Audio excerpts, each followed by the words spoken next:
Cette chanson opérait de miracles. Cette chanson produisait des guérisons des malades. Lorsque le prophète Branham entonnait ses cantiques lors de ses réunions, l'ange du Seigneur descendait sur l'estrade. Le prophète souligne même que l'ange du Seigneur qui l'accompagnait partout aimait entendre cette chanson. Il appréciait ses cantiques. Crois seulement, only believe. Ce fut le cantique principal du ministère du prophète William Branham à partir de 1946.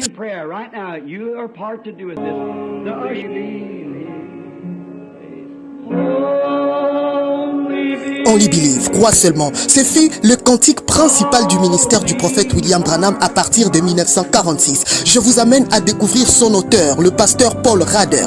Quand et dans quelles circonstances il avait écrit cette chanson. Vous saurez aussi par qui et comment le prophète Branham avait découvert pour la première fois ces cantiques glorieux pour faire de cela la mélodie principale de toutes ces campagnes de guérison. Je suis votre frère Zoé Luanga, croyant du message et ministre de l'évangile, chercheur historique dans la vie et le ministère de notre prophète William Branham. Je travaille à partir de la ville de Kinshasa, la capitale de la République démocratique du Congo, ici en Afrique. Partout où vous êtes, si vous suivez nos vidéos, n'hésitez pas de les partager et de vous abonner massivement à notre chaîne William Branham Bibliothèque. Mais comment parler de ces cantiques sans parler de son auteur, le révérend Daniel Paul Rader? Il est né en août 1879 à Cheyenne, d'un père qui fut évêque de l'église méthodiste. Paul Rader fut conduit à Christ à l'âge de 9 ans par son propre père. Très tôt, dans sa jeunesse, il fut ordonné ministre de l'évangile.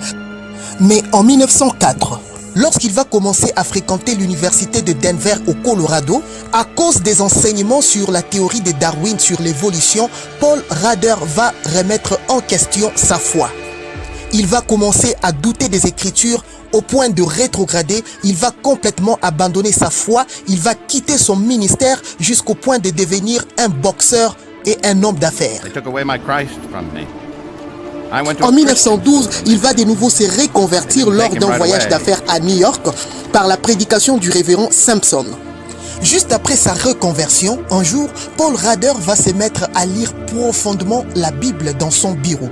Juste après cela, il va poser sa Bible sur le sol et va se placer debout au-dessus de sa Bible en priant le Seigneur pour lui dire qu'il va demeurer toute sa vie sur les Saintes Écritures. Set it on the floor and stood on it, literally stood on the Bible, and he committed himself to stand firmly upon it. Cette fois-ci, il grandit si vite dans la foi et en 1914, il va même devenir pasteur dans l'église de David Moody à Chicago, où à chaque soir, il attirait 2000 personnes pour écouter ses prédications.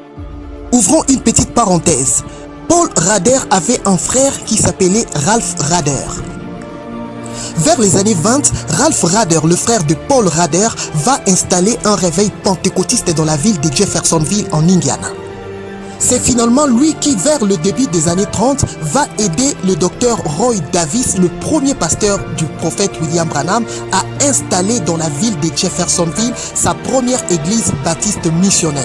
Ralph Rader va donc aider le docteur Roy Davis à organiser ses premières réunions de réveil dans la ville de Jeffersonville pour avoir des croyants et des membres. Revenons à notre histoire. Certains historiens pensent que Paul Rader fut le premier homme de Dieu à avoir prêché la parole de Dieu dans une chaîne de radio. C'est en 1921 que Paul Rader va composer ce merveilleux cantique « Crois seulement » ou « Only Believe » en anglais. Voici donc l'histoire de cette chanson. L'homme de Dieu fut inspiré de composer cette chanson au travers de l'écriture Marc 5, 36, où il est écrit: dès que Jésus entendit la parole qui avait été dite, il dit au chef de synagogue: n'ayez pas peur, crois seulement. C'est dans cette ville d'Atlanta que Paul Rader va recevoir l'inspiration de ces chants. En cette année 1921, le révérend Paul Rader fut invité dans un campus chrétien d'Atlanta appelé Toccoa Falls. Pendant son séjour dans ces campus, Paul Rader va apprendre les détails d'une histoire tragique qui arriva à ses collèges bien avant qu'il ne puisse arriver là.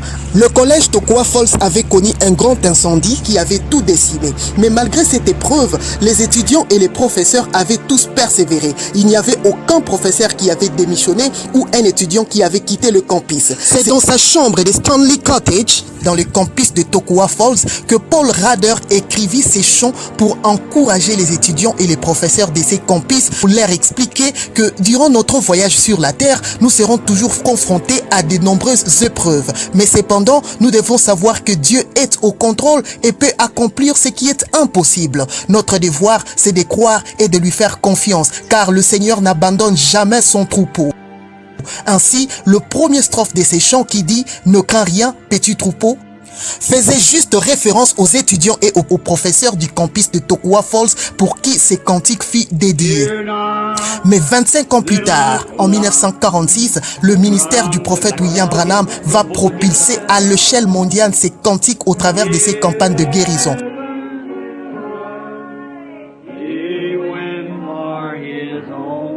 La chanson fut connue et devint célèbre en Amérique et au monde entier grâce au prophète William Branham. Et même en 1971, le chanteur du rock'n'roll Elvis Presley va interpréter ces cantiques dans son album.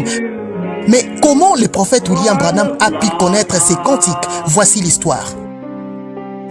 Le 7 mai 1946, Branham sera visité par un ange qui va lui dire qu'il avait reçu un ministère de guérison des malades et qu'il allait prier partout dans le monde entier pour les cas des malades. Le dimanche de la même semaine, le dimanche 12 mai 1946, lorsque Branham faisait son entrée dans le Branham Tabernacle, il va écouter sa pianiste, la sœur Gertie Gibbs, en train de jouer une mélodie et l'ensemble était en train de l'accompagner avec ses paroles « Crois seulement, tout est possible ». Il va tout de suite être marqué par ces chants, il va tomber sous les charmes de cette chanson.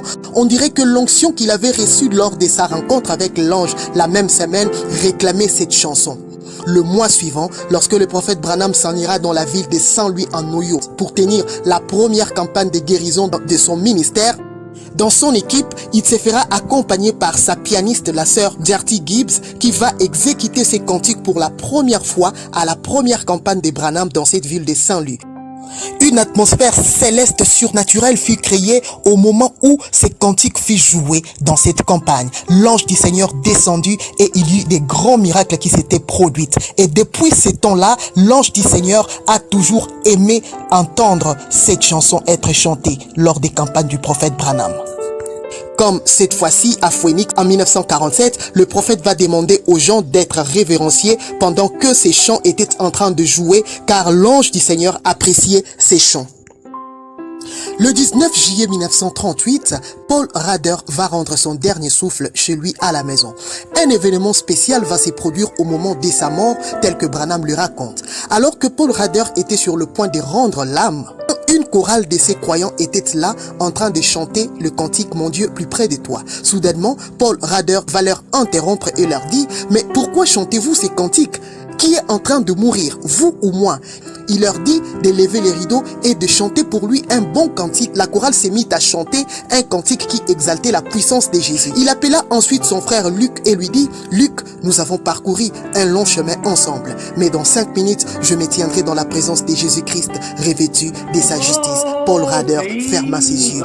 Il a laissé un chef-d'œuvre qui est resté un mémorial dans le ministère du prophète William Branham, car l'ange du Seigneur appréciait ses chants.